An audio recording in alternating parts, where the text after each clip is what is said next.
انسان کامیاب ہونا چاہتا ہے. اصل ایشو یہ ہے کہ ہم جس چیز کو کامیابی سمجھتے ہیں کیا وہ چیز در حقیقت کامیابی ہے کہ نہیں ہے. اصل یہ چیز ہے, مجھے اس چیز کو ڈھونڈنا ہے. لیکن یہ جو کامیابی کا تصور میرے ذہن میں آتا ہے, یہ آتا کہاں سے؟ یہ جو فکر میرے ذہن میں آتی ہے, یہ جو خیال میرے ذہن میں آتا ہے, یہ کہاں سے آتا ہے؟ سب سے پہلے جس چیز کو پہچاننا ضروری ہے وہ یہ سوچنا ضروری ہے کہ یہ جو خیال میرے ذہن میں آ رہا ہے, کیا یہ خیال خیال نفس ہے یا خیال خیال رحمان ہے؟ سارا سوشل میڈیا آپ کی پسند اور آپ کی ناپسند کو کریٹ کر رہا ہے. آپ کو بتایا جاتا ہے, بھائی کس کو پتا تھا پزا کیا ہے, لیکن آج ہر جگہ پزا کھانا چاہتا ہے. آج سے تقریباً 50 سال پہلے, 30-40 سال پہلے کسی کو پزے کا پتہ نہیں تھا, کھانے بھی تھے, چل بھی رہا تھا, لیکن پسند کریٹ کی جاتی ہے. جب وہ کریٹ ہو جاتی ہے آپ محسوس کرتے ہو اگر یہ میری زندگی میں نہیں تو میری زندگی میں کچھ بھی نہیں. اگر مجھے پڑھا لکھا دکھنا ہے تو مجھے فل سوٹ پہننا ہے. اگر مجھے فلاں سکون چاہیے تو مجھے فلاں مقام پہ پہنچنا ہے. ہمارے استاد فرماتے ہیں کہ امریکہ میں ایک زمانہ تھا کہ اس زمانے میں واٹر بیڈ بنا تھا, تو انہوں نے کیسے وقفے بنائے تھے امریکہ میں. اس زمانے میں اس کی قیمت تقریباً $1000 تھی, اور ایسا وقفہ بنایا تھا کہ بندہ سو رہا ہے, کبھی کروٹ دائیں کبھی بائیں, اور سمندر کا احساس آ رہا ہے جیسے یہ پانی میں سو رہا ہے. اور ایسا اٹریکٹیو وقفہ بنایا کہ ہر مومن و عزادار اس کے پیچھے تھا کہ مولانا پیسے جمع کر لیں, واٹر بیڈ لے لیں. تو کسی کے گھر میں واٹر بیڈ نہیں, گویا اس کے گھر میں کچھ بھی نہیں ہے.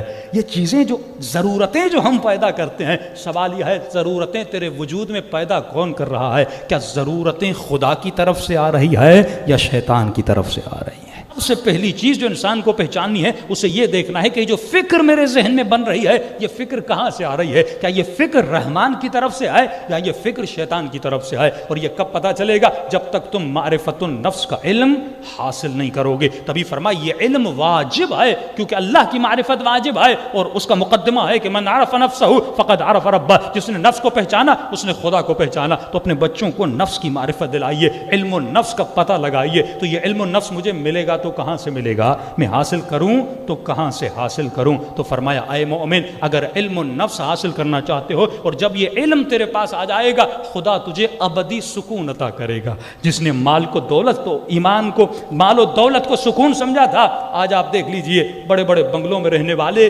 لیکن راتوں کو نیندیں نہیں آتی جب تک نیند کی گولی نہ کھا لے. لیکن چھوٹی چھوٹی جھوپڑیوں میں سونے والے, انہیں بڑے سکون سے نیند آ جاتی ہے.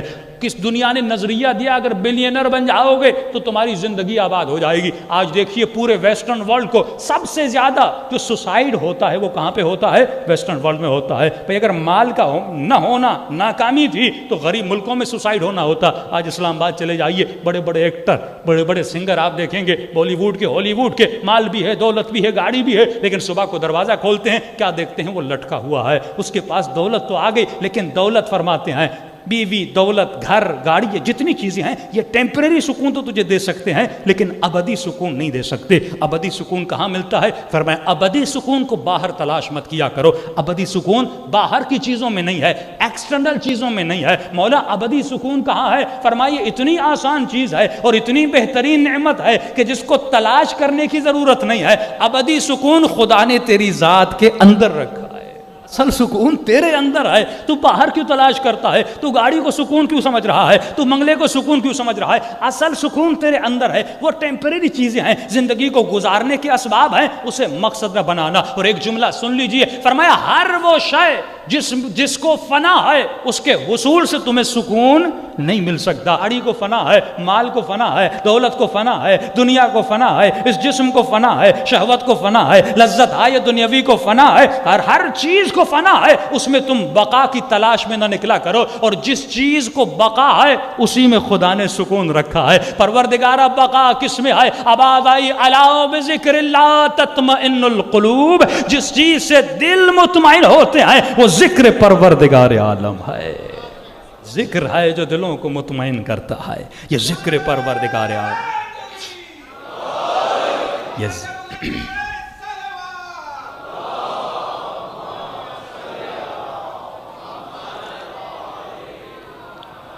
بارے دیگر صلوات پڑھیں محمد و آل محمد.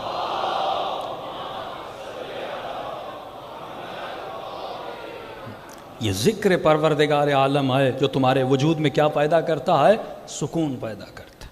اللہ کی ہمراہی، اللہ کی ہمسایگی تمہارے وجود میں ابدی سکون کو پیدا کرتی ہے۔ وانزلنا السکینہ، ہم نے کیا نازل کیا؟ نبی کے دل پہ سکون نازل کیا۔